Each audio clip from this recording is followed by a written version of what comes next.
Ingram Smith, Bud Elliott, back again for another episode of the Nolecast. As we're still kind of emerging from the bye week, this will be a little bit of a less traditional show, and the fact that it's not a first of the week review. We'll touch on Clemson, talk about some of the things that is at the end of the week, but we will have a full dedicated, and damn if I'm not very excited, Bud, to actually do a Clemson preview where we talk about some of the finer intricacies of the matchup and aren't just talking about whether or not you're going to get beat by 20 or 30. So this will not be the Clemson preview. We will talk about it, as I said, but there will be one coming and one that both of us are very excited to do. As always, we'll thank our title sponsor, Louisiana Hot Sauce. 3 simple ingredients, 1 fantastic product. Title sponsor of the Nolecast, and the good people at Tarpon Cellars. Fantastic wine coming from a fantastic wine company. With the holidays right around the corner, don't show up empty-handed. tarponcellars.com, coupon code Nolecast, 20% off some of the better Cabernets and other red offerings, and they've got some great white stuff as well. tarponcellars.com. Let's do it, bud.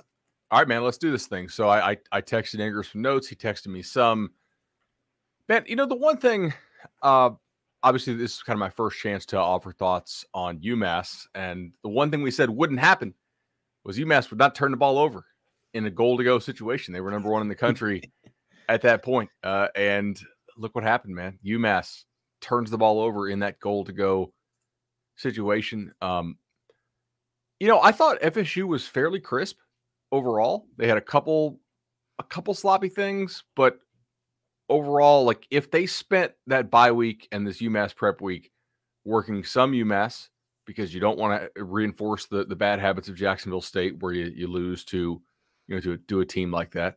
And maybe you got some work in, whether the kids knew it or not, right? Some of the concepts that you tell them that UMass runs, maybe UMass doesn't actually run, wink, wink. And that maybe you're working on some stuff for future weeks. You know, you get some guys rested up. I thought they were, you know, fairly crisp. UMass offensively was an interesting, like, scrimmage type test for this defense. UMass defensively, man, they were as bad as all the power numbers said. I mean, that's you had anything you wanted, pretty much. And if you wanted to, you could have scored like 80 or 90. I mean, you got a couple touchdown drops. You only threw the ball, what, 10, 15 times in this game? Not much. Overall, I mean, look, I don't say they needed that game, but they kind of needed a game where they just were able to go out there and get the dub on the board. The one thing I wanted to point out is, and I think opponent matters here, obviously. I mean, it has to, is secondary consistency. I am beginning to buy in somewhat on the consistency of the secondary. I don't know that they have their most athletic players out there, but that's something I've noticed. Like, they're tightening up the rotation a little bit with who they're actually running out there. In recent weeks, they have seemed to have somewhat fewer busts. Obviously, UMass, not a whole lot of busts, but also, Syracuse, fewer busts. The one thing that holds me back on this, of course, is that they did have some busts against North Carolina where those guys dropped the ball, or luckily the defensive pressure of the front four was able to get to Howell and force an inaccurate throw. If this is truly remedied, this team is going to have a strong chance to win 5 games, and who knows, maybe 6 games, right? Like, if they can, they're going to have to pull an upset, obviously. But if this is remedied and they are not allowing as many explosive plays on the back end, then they will have a shot to reach a bowl. If it's not, then we'll see it rear its ugly head here in the coming weeks, because you are playing some teams who can exploit you downfield, although maybe or maybe not this Clemson team. I have my doubts after seeing, what they've been doing recently. Certainly their offense is a hell of a lot better than UMass's offense is. But that was kind of my one major takeaway among the starters. The other thing I wanted to ask you about is, did you notice that UMass played the keep a whole lot? Like, they wanted to make Jordan Travis hand the ball off? Yeah, I was a little surprised to see that. I'd love to know what the broader strategy was there, other than just not letting Jordan beat you. I mean, I could certainly understand that, but I would think that I don't know that anybody from UMass approached that game with the idea that they were necessarily going to win it, or at least in their heart of hearts won it. But I personally would try to get as many hits on Jordan Travis as possible. I would try to make him carry the ball at least a decent amount of times, with the idea that then you maybe get into the Purdy Milton discussion. You obviously have to reshape what you're trying to do from a philosophical standpoint. That was surprising to me. Yeah, it was. Yeah, right. Like self-scouting, if you're UMass's defense, there's not much you do well, but you have to assume that FSU doesn't want Jordan to get that many hits on him, right? So why would you basically allow a game plan that basically said, yeah, go ahead and hand it off and just and not take the hit? I would say I'm not going to win this game anyway, most likely, but at least force the kid to do something that FSU's game plan probably doesn't want him to do. I just thought that was, I don't know, a little bit odd. But, okay. What else did you, well, obviously I heard the instant, but I guess the other two things that I want to bring up just from that game before we get into some other stuff. The Gibbons injury is really disappointing. It was. I took a very positive stretch on that hopefully you just got a little knock and you decided to sit him the rest of the game, because look, with lesser ambiguity each week, I've basically told you for the last 3 or 4 weeks that Gibbons has been a game time decision. The Louisville game, I was pretty sure Gibbons wasn't going to be able to go. It was why I was as pessimistic as I was when we recorded the preview. Gibbons has been touch and go. My hope was that you just decided to hold him out and let him have the rest of that game. Maybe sounds like there's more to it than just a decision that somebody doesn't need to re-enter a game. Yeah, and we'll see if he's able to play against Clemson. But I mean, what have been the major keys to this team's turnaround? You can believe that this team has had a complete mental turnaround, and I do think that the attitude in the building has improved. I think that Mike Gravel, to his credit and his staff's credit, have found a way to cultivate some player leaders here, and generally the attitude in the building for the people I talk to is better, and the team is more together. But I believe the number one thing is health of players on offense, right? Where you have very limited depth. It's Jordan Travis being healthy enough to practice a couple days in a row and run around. It's health of the offensive line. It's the health of the players that have allowed you to establish the identity that you have. Exactly. Yes. Yeah. If this offensive line gets hurt again, all this kumbaya crap, throw it out the window again, because they're going to go right back. If they get a bunch of offensive line injuries again, they will lose every game from here on out. It's that simple. We know what the backups can do. They can't play. I don't know that you would be as successful with some of the counter looks and stuff that you do in the run game, but Bavion or DLT are not the guys that you want to start having working your offense around as moving pieces on the offensive line. By that, I mean pulling some of the things that you do. Bavion's played better. DLT hopefully has been benefited by a 2-week rest here, and he can come back and look similar to the player that he was last year. But Gibbons is, again, I don't think you're going to have a ton of success with Clemson with some of that stuff, but Gibbons and Washington are probably your two biggest pieces on the offensive line right now, as far as what you can't afford to lose. So, and really, agree. You can label almost all of them that. I mean, like you said, you really can't afford to sustain anything more than, maybe a guy missing a game or something like that. So, yeah, man, I thought that was interesting. About a 40-minute show this morning, as we both have to go to work. And if you're watching YouTube, I think we just lost Ingram's camera feed briefly, but we will get him back in. If not, we will substitute an avatar. I do want to take this moment to thank our friends at the legendary home loans team, 844 FSU Loans, 844 FSU Loan. Want to read an email here. Did you see this from Houston? Said, hey, I want to thank you guys for always recommending Shannon Young. My wife and I recently closed on our new home a few days ago with the help of Shannon and his team. We purchased a new build, and with the world being what it is, we had so many setbacks. However, Shannon was able to navigate us through the process, and towards that end was able to do our closing the moment we received our certificate of occupancy. I highly recommend every Nole to do business with Shannon, because that level of service and give a damn is rare. Awesome. Now I can watch the Noles frustrating from my beautiful living room every Saturday. Go Noles. Awesome. Cool. So we will be sending them out some shirts to their beautiful house in Dania Beach. Let's go ahead and talk the second part about the game that I liked, which was you got to play some backups. Got to play a lot of backups. That's cool. Yeah. Like, hey, look at this. Actual garbage time. And some backups got to get a little taste for it. Absolutely. Had some defensive linemen. Good to see Kushner get a little burn. Great to see Jordan Young throw off a kid and get a touchdown. Purdy gets more playing time than he has in quite a while. Yeah, it's great to see some of that rotation. Lloyd Willis sighting, all the things that you can be optimistic about as far as how he projects long term. Got to see a little bit of that.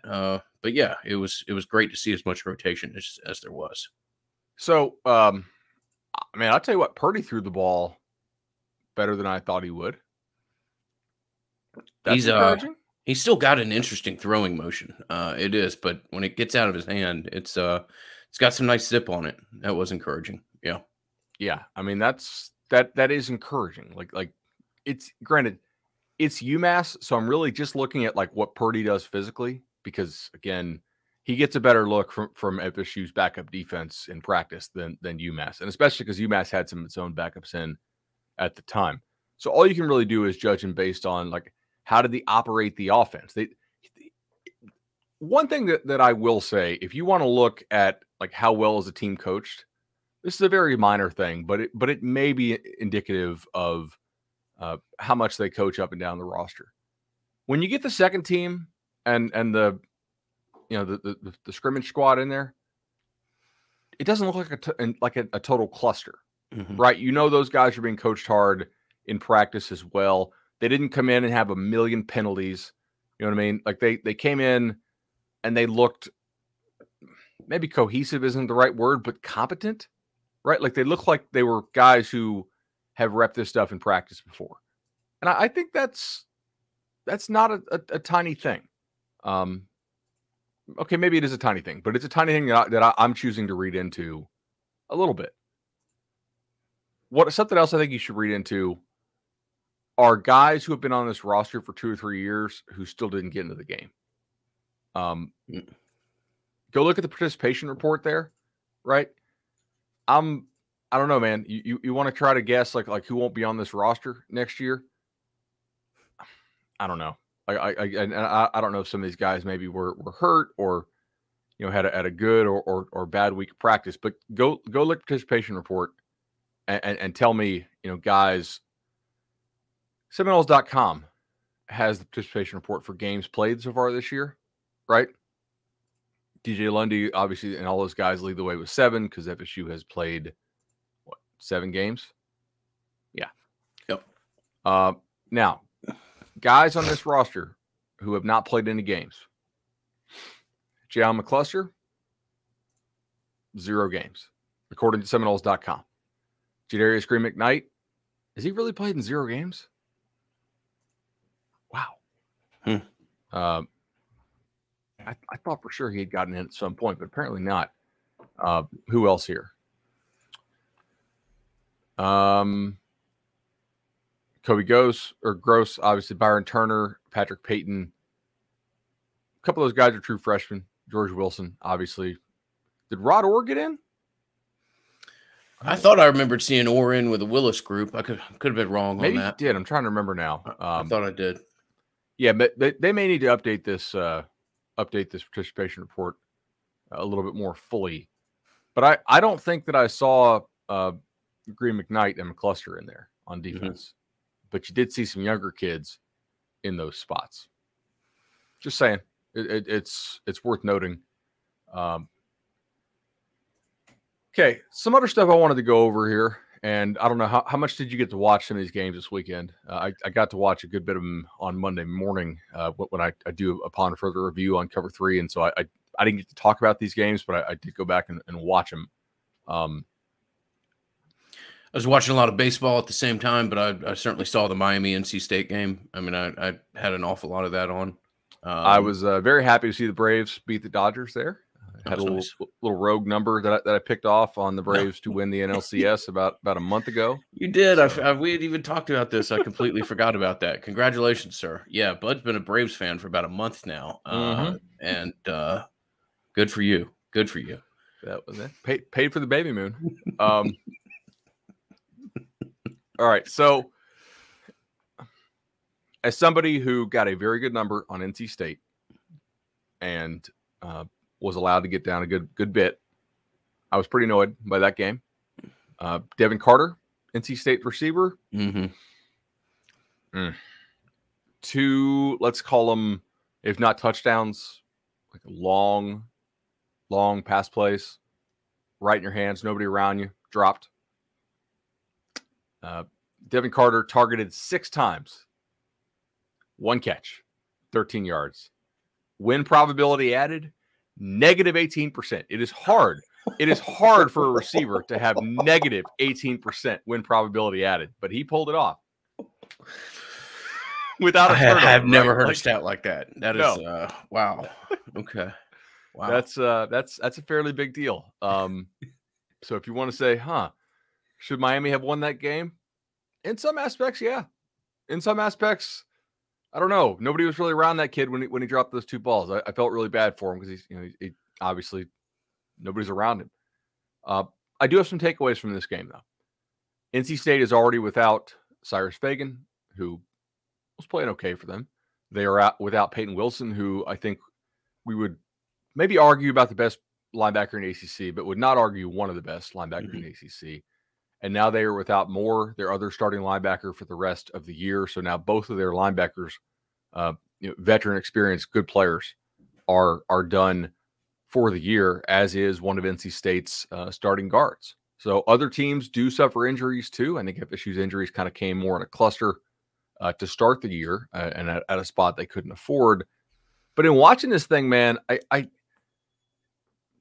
there's something going on with NC State's offense. And obviously, part of it is well, like I said, you can't have one of your top receivers drop the ball that many times. Miami, they did allow the other 2 receivers to have a pretty high success rate. Thayer Thomas and Emeka Meze both had decent games, but they didn't have like the volume of targets really to impact the game, I guess, that much. NC State did not run the ball all that well. Miami was playing the run, and I thought NC State would have to throw its way out of it, and they really, in part because of those drops, Devin Leary had 300 yards, but it was on 42 throws, so it wasn't quite enough to get it done. I will say this. I was a little bit skeptical about Tyler Van Dyke. He's played a couple nice games in a row. He played fairly well against UNC. I know he had the interception there at the end that was tipped up into the air. But in this game against NC State, 25 of 33 for 325, 4 touchdowns, a success rate of 50%. Good. That's good for him. It had been a while since I've watched a game where I clearly saw a defense that wanted to knock a kid out of a game. The first quarter was fun to watch. I mean, it was fun to watch an NC State team try to hit that kid and whisper in his ear every opportunity they had. But he stayed in, delivered a really good performance, and hats off to him. It's better play, quarterback play for Miami than I thought you'd get. Yeah, I am surprised at how well this Miami team is keeping it together and still fighting, right? Like, I know media outlets out there had the whole, okay, who's the next coach up thing for Miami ready to go if they were going to make a move. But they have a youth movement going on. They've got a lot of their young players playing pretty well. And Knighton, a kid who we're all familiar with quite a bit because FSU recruited him. Jalen Knighton had another pretty nice game. Now, from a success rate standpoint, it wasn't great on the ground, but they are throwing the ball to him quite a bit, actually. He had 83 yards. I don't think throwing the ball to the backs makes a lot of sense. Actually, a lot of times I think it's almost overused, unless you got a kid who's really, really dynamic in space. And Knighton is one of the most dynamic players in the ACC. Yeah, obviously inflated by the one big play against Carolina, but he had 75 yards against them as well. I mean, the kid, he's everything that you thought he might be as a recruit. He's a nice player, and good for Miami to kind of back into that one. It's a nice little piece for them to build around. before we take a look at Boston College and continue to talk about Miami and their approach to addressing their roster, I want to thank our friends at Congruity. I want to thank a listener of ours named Ashley. Ashley reached out to me over the weekend and said that she had some real payroll problems, bud. And obviously payroll is a pretty important thing. And just, you and I have a passing glance at a business realize that. But I didn't realize after talking to her some of the tax implications and some of the really bigger problems that can arise if you have payroll issues. So hopefully I put her in touch with Matt. Hopefully that's a relationship that could be beneficial. But again, if you are somebody that's in charge of payroll or reports directly to somebody that is, and you having any issues, maybe looking for a new partner, there are no better people that we would suggest, at least, than talking to Congruity and Matt Lewis, explore whether or not that would be a good fit for you, as Ashley is, and keep them in mind. CongruityHR.com, Knowles at Congruity. HR.com. And if you want to reach out to me, whether it be the Nolecast Gmail account or instant message, direct message on Twitter, whatever, I'd be happy to put you in touch with Matt, as I have done 5 or 6 of our listeners now. Dude, that is absolutely awesome news. Do you want to, since we just talked Miami and NC State, I don't know. I guess I would say that just based on this game, my thoughts on beating NC State are that FSU is slightly more likely to do it than I previously believed. Although, am I saying that if this kid catches 2 wide open balls and he's previously been a solid receiver for them? I don't know. So maybe that's just prisoner of the moment. I'm certainly not letting that game override what I've seen in the previous 6 NC State games or the previous 6 Miami games. But I do think it's fair to say that Miami will test FSU secondary. Van Dyke has thrown the ball very well in 2 consecutive games, and you can argue that he actually threw it very well going back to the second half of the game prior to North Carolina as well. So, hearkening back to our conversation about 19 minutes ago, is this defensive secondary and its consistency and its communication improvement, will that carry over against teams that can throw the ball better? Or is it going to look more like UNC, where we're depending on kids dropping balls or the pressure up front to get to it to make the difference? I think we will find out pretty soon there. I'm not saying that FSU will be favored in those games. I'm not really sure that they will, but they could be. It's possible. But they will have a chance to win both games. Both games will be in Doak. If they go up and put a respectable performance, I think, win or lose, at Clemson this weekend, I would expect the stands, especially for the Miami game, if they're able to come back and perform well against NC State. A Miami game crowd should be pretty nice. The weather is going to be absolutely amazing in Tallahassee that time of year. That just like fall crispness. You know what I mean? Yeah. That's something to note here. Do you want to talk about Manny Diaz's comment about recruiting real quick? Yeah, let's do it. I mean, it's certainly a reflection of the times, and also they aren't exactly lighting the high school trail on fire right now. But Diaz basically just said what many coaches think right now. I'm pulling the quote up so I can get it exactly. But he said, quote, "We live in an era now where you have a chance to dramatically improve your team year to year more in the past, saying that Miami will not sign anywhere near 25 high school recruits this year." So interesting to hear somebody right say now. that. Yeah, they're at 8, and their recruiting class is, in the Seymour section. Well, first of all, I think you probably need to extend Manny to let his words on the trail carry that much more weight when he's talking to some of these kids. But yeah, and also I think this is probably where Miami thinks their niche is right now. I mean, they're very, as much as we like to laugh about little, baby micro IPF and some of the other things that they have going on, there's very few places, college campuses in the world where you would not be like, well, hell, this would be a hell of a final place to spend a year of college or something like that. I mean, it fits their strengths pretty well. So I can understand, and they've had some success with it. Not as much this year, but in the past, they have probably harnessed the power of the portal as good as any program out there. So I do think part of it's an acknowledgement that they're just not getting traction on the recruiting trail right now, the high school recruiting trail, for whatever reason. They've had some real nice pieces, And even at this point, if you're Manny and you were to sign a decent high school class, I mean, I think you need the promise of the dramatic improvement to get whoever you can behind you there. And certainly transfers offer you the ability to dramatically improve instantly, even perhaps at a much greater manner than almost any high school kid would. I would agree with that.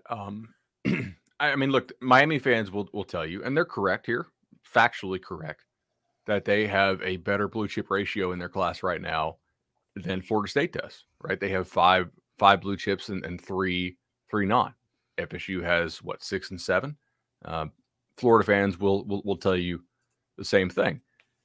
I do think there is an element though, and Diaz spoke about this on the radio, I think Monday or Sunday, when he said, like, fans like tweeting at recruits about how the program stinks or whatever he said doesn't really help. I don't know if you saw that quote or not. It was said when we turn against ourselves, we basically end up poisoning pill, which is a very true statement. Of course. Also interesting the head coach blame the fans for lack of success in recruiting, but he is accurate in what he's saying. I mean, look, that is an extremely front runner fan base. I think to some extent, a lot of the programs in the state of Florida are, because we didn't have football for 100 years and it just hasn't been ingrained family wise for quite as long. But especially in that city, because as they're fond to point out, there is so much to do.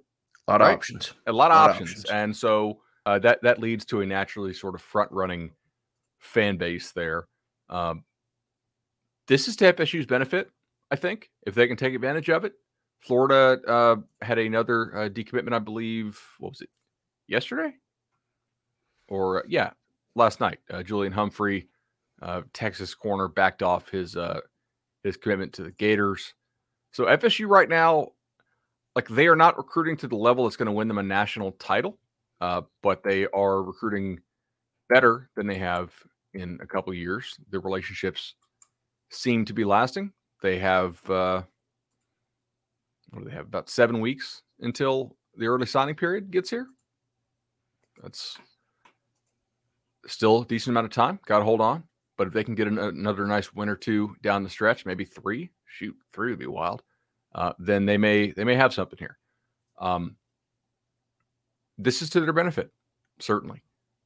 Now let's talk a little Boston College. This is a team that man, Ingram. I feel really bad for Jeff Hafley, because I think he is a rising star in the business. I really think this guy is going to be like a head coach of like a Penn State or Ohio State, or maybe an NFL head coach someday. Everything I see from this team, I generally like. Mm-hmm. They've shown a lot of improvement defensively. When he got there, Adazio just let the defensive roster completely rot. And they had a great kind of bounce back win against Missouri in late September when quarterback Phil Dracovic went back. That they were able to play the backup Dennis Grosel. And at the time, I was like, okay, that's pretty impressive, man. They found a way to get that win. With every passing week, we realize how bad Missouri's defense really is. And post-game win expectancies here in recent weeks for Boston College. At Clemson, 20%. Okay. And then they get a bye week, so you figure maybe they can work some stuff out. NC State at home, 1%. Now, we went over that game. They had some weird turnover stuff in that game. Maybe they were a little bit closer to NC State than we thought, or than the score shows. At Louisville, 0%. And you might think, wait a second, the score was 28-14. Why is it 0%? Louisville beat their butts on a down-to-down basis, and Louisville screwed around and turned it over 4 times and still had a comfortable multi-score win in which they had a 2-touchdown lead for most of the second half and a 3-touchdown lead, I believe, at some point. Grosel, 16 of 31 for 141, 1 touchdown, 2 picks, 3 sacks, success rate 29%. Now, look, that's not like a success rate of 10% or whatever, but if you are under 30% success rate throwing the football, that's not going to get it done, man. He now has a negative touchdown to interception ratio. This is one of those games that I'm going to point to where I'm going to say, hey, it is very important that you do not have communication bust and errors in the secondary. Yeah, can't give it to him. Can't give Right. it to him. I do not think that this guy can go out there and earn it against you if you make him earn it. Now, if you give it to him, okay. And I'm sure Boston College, whose defense is rapidly improving from like outside the top 100 last year to kind of the mid-60s this year, I'm sure they'll have some kind of plan for Jordan and them. This is going to be one of those games where you're going to say, hey, defense, probably some cold weather up there. FSU goes there on November 20th. Got to be sharp at the communication. Can't have busts. Make this kid earn it. Offense is probably not going to drop a 40 burger on him. You need to go up there and win that game. I don't know what, 28-20, something in that range, 28-17. But the offense has really fallen off for Boston College quite a bit in recent weeks. Now they have carried the ball fairly well, but I mean, so they went 24 for 139 against Louisville. That's not a bad day. And maybe they go more run heavy. FSU is a pretty good run defense. I mean, you like guys like Lundy playing downhill against the run. I like Lundy taking on blocks like that. I think you have a fairly good defensive front against the run. 139 yards is not going to get it done when you have a passing game like that that's really that ineffective. So as far as updates on future opponents for the Noles, and we're omitting the Clemson one here because we're going to do a pretty good preview, I think, on Thursday about Clemson. Man, I got to tell you, like that's not enough to get it done. I don't think that he's just not. I mean, not a negative, but oh boy, just not good enough throwing the football right now. 6 to 7 touchdown interception ratio, adjusted net yards per attempt, 4.6. The receiver wise, like we know that Zay Flowers and Jaden Gill can play. Like we've seen those guys catch balls from Dracovic and previous quarterbacks. They're not bad targets. Yet with Grossell in there, yards per target to Jalen Gill, 7.1. Yards per target to Zay Flowers, 6.6. That's horrendous. I mean, that's not good at all. He likes the tight end, Trey Berry. This is probably too much Boston College talk, but I'm just trying to let you guys know like what I saw from these games. I went through them all yesterday morning, and I generally, like how I watch the games back is try to look to see what happened on like the most important plays of the game, and then I go back and check the stats and say, okay, was there some consistency here that maybe some of the highlights didn't catch? And in this case, not really. I mean, you had some tough stuff here. That was bad. What happened here on this one? Oh yeah, they also allowed a punt return. So I guess that'll do you in, certainly. Is there anyone else in the schedule we need to talk about? No, I mean, like you said, Florida didn't play. Yeah, Florida's got their hands full this weekend. We can look at the, your remaining conference games, and we'll do a big Clemson preview at the end of the week. If you want to spend a minute or two, we could look at Clemson. We could look at some S&P numbers. Yeah, let's do that. Yeah. So SP Plus now has Florida State all the way up to 32nd in the country. Well, okay. That is pretty impressive, man. And that is over the line, right? That we said, hey, I don't really care what the record is. If they're there, that will show real improvement. And that line was like 50th, I think we said, in the preseason. Last year they were 85th or 90th or something like that. They were not a quality team. They were much closer to being winless than they were to being a bowl team last year. So FPI has them at 54th. Where does Firmo have them?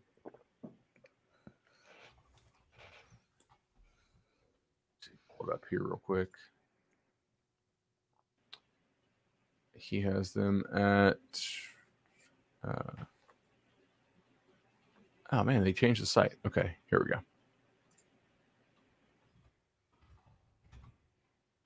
And Firmo has them at 42nd. So look, basically all the ratings things think FSU is sort of in that second quartile. So not a top 30 team, but not a bottom half team in college football.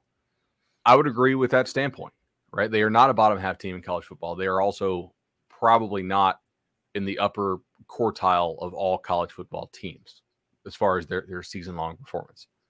They are playing pretty well right now, I will say, and that is to their credit.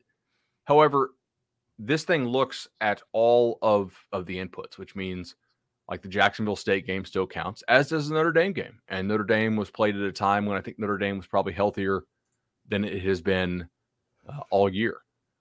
Here's a couple things, though, and I remember my G-Chat conversation with my friend Bill Connolly on 9/26, which is the day after the Louisville game. And I've been talking to him about some stuff that I can't get into about his model, and we always bounce stuff back and forth. I remember we were discussing how to properly rate Army one year because success rate is generally programmed on sort of a first, second, third down type basis, and Army was like, well, we don't play on a 3-down set, we play on a 4-down set. So it kind of fouled some things up, and we were looking at it. But one thing that I have been,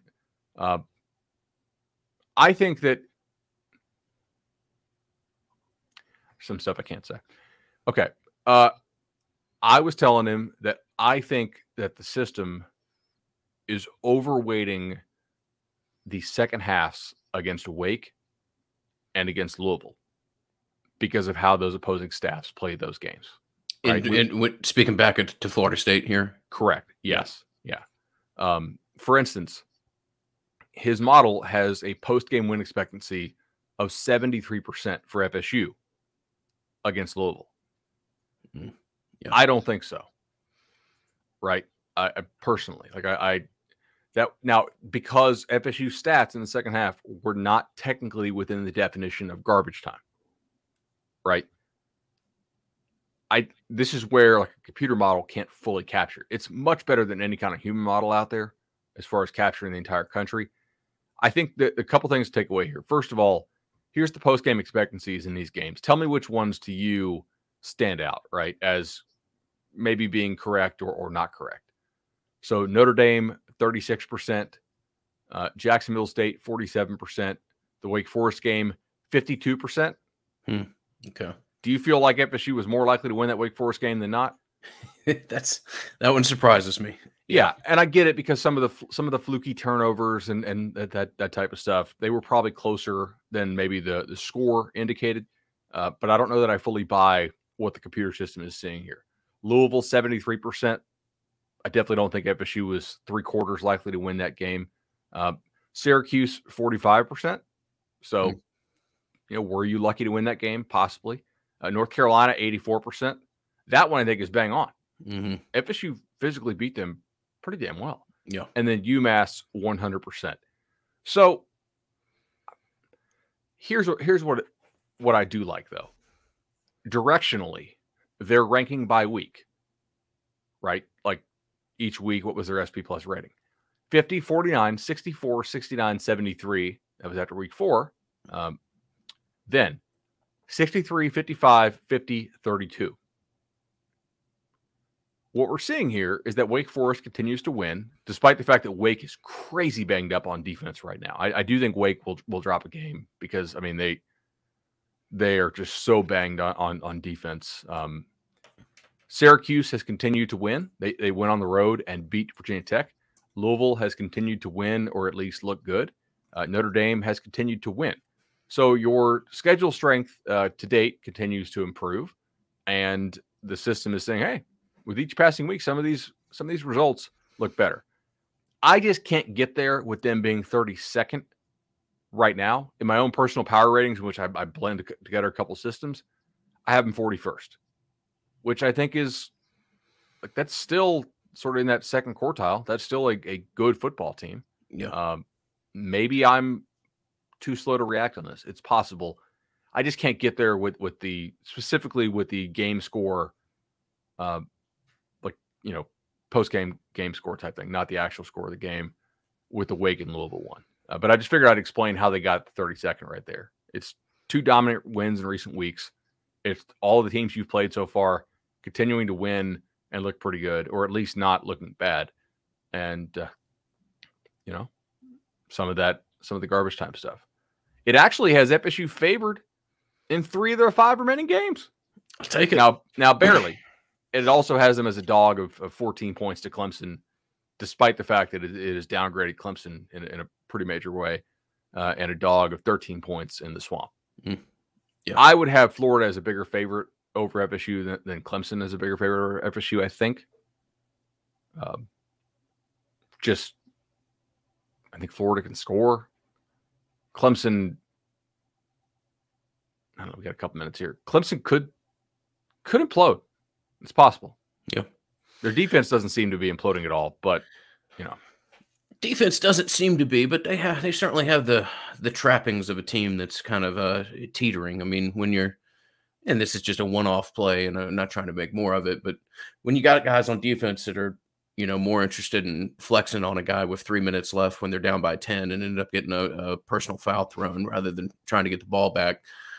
Again, I think we as a collective media that cover this team have probably seen so much dysfunction in the last 5 years that we're quick to try to find it in every other program out there. And so we find these things. We're like, oh, well, we've seen that before. And like I said, I think we're probably over eager to see some of this stuff play out. But Clemson certainly looks like a program that's trying to, kind of refine its voice and see how much buy-in's there. And, when you test a roster with adversity for the first time, in a roster that signed with you with the idea of them, going to the playoffs every year, or certainly, 3 out of 4 if they're there that long, then how does the team deal with a more or less meaningless back half of the schedule? It'll be fascinating to see what they do from a institutional perspective. And we'll do a whole Clemson preview. I'm not trying to get there, but can you start strong against Clemson as an offense? Can you find the script of 2020 where you remember the whole fan base was like, well, let's just run the script again. Yeah. Can you start off? Can you get 2 or 3 first downs on the, can you just put the seed of doubt early and let that fan base, who, trust me, that fan base wants to blame everybody right now. I mean, they've all got an opinion as to where the problem is. And if you can go in there and get started and get the kind of collective uneasiness start to rise, I really am eager to see what Saturday looks like. I would agree with that. I went to Florida State from 2003 to 2007, right? So seasons 03 to 06. I know what a really, really elite defense looks like when it starts to just get pissed off at its offense for being terrible. And there are some signs there. Mm-hmm. That it reminds you, like, do you remember when Chris Ricks threw the unbelievably bad pick 6 against Maryland? I think, was it Maryland or NC State? It was definitely a red team. On the screen pass when he threw it right to the guy standing in front of him. Yes. That reminded me. You're talking about. Yeah. Yeah. That reminded me of DJ throwing the pick on the shovel pass. Mm-hmm. That was taken back for pick 6. Like, the defense has got to be like, man, come on. Like, we're holding Pitt's offense, which, I mean, I have Pitt right now as my number 8 team in the country. Yeah. Like, in a year with not great quarterback play nationally, because that 2019 recruiting class that we talked about on the show is like, remember when I was out there to lead 11? I was like, man, these dudes kind of suck. Like, compared to what we had last year with like Trevor and Justin and those, like, these guys, they ain't it. And the documentary company was out there and they're like shooting the documentary on these guys. I'm like, man, you guys missed it by a year. Like, last year was the year to be out here. In a year without great quarterback play, I have Pitt as a top 10 team right now. Like, I would have them favored over Oklahoma, mainly because Oklahoma's missing 4 of its 5 defensive starters in secondary. So, pay attention to that, y'all. That's kind of important to actually know who is and who is not playing on the field. Their defense did a fine job against Pitt for the most part. Would they allow 21 offensive points to the Panthers? I think. Yeah. Yeah. No, 20. Did a good job in the red zone. Fought. And, I mean, you hold that Pitt offense to 20 points. You lose 17-27. That pick 6 on the shovel pass was kind of the play that was the probably the biggest, like, win probability play swing in the entire game. And tough. It'll be a fun game to preview. Really excited about this one. Great just to be able to go into a Clemson game. Obviously, they're not the program that they've been the last 4 or 5 years, or at least they're not the team. We'll have to see if they're still the program. But hey, it's great. Back half of the season, I honestly think, Bud, you could go 1-4. I think you could go 4-1. I mean, there is. I don't think you're going to run the table. I don't think you're going to get skunked. But there is a wide berth as to what's possible here, and for a team who really thought, or at least a podcast that really thought we were going to be doing basically a post-mortem of damn near every game after the first 2 or 3 weeks. It's great to have a program that's excited and appears to be trending in the right direction as you enter the second half of the season here. All right, most likely win, most likely loss, real quick, and then we got to go. Most likely loss. I'll still, yeah, that's tough. I'm going to say Florida. I'm going to say Florida. I mean, we'll see how they are, but yeah. I might have said NC State last week. Again, like you said, maybe we're just being prisoners of the moment, but I would put Florida there. Most likely win. Boston College. That's what I'm going to go with too, just because until the quarterback shows something, yeah, like that's 2 weeks in a row against decent ACC competition that they were not competitive, mainly due to the quarterback position. Yeah. All right, cool, man. Bro. Good little early morning Nolecast. We'll get this out to you guys. And like we said, we will be back most likely on Thursday with a full Clemson preview. Appreciate all the support that we received. Ever so fortunate to have the sponsors and just the general listening base that we do. So thank you very much. If you get a chance to give us 5 stars on iTunes, like, subscribe, all the solicitation that everybody else gives you, we will as well. It's very impactful to the show and very much appreciated if you guys can find the time to do anything like that. So for myself, Bud, For the Table Restaurant Group, all the people that make the Nolecast possible, we'll see you in a couple days. And here is to an exciting second half of the season. Let's do it, man. See you, buddy.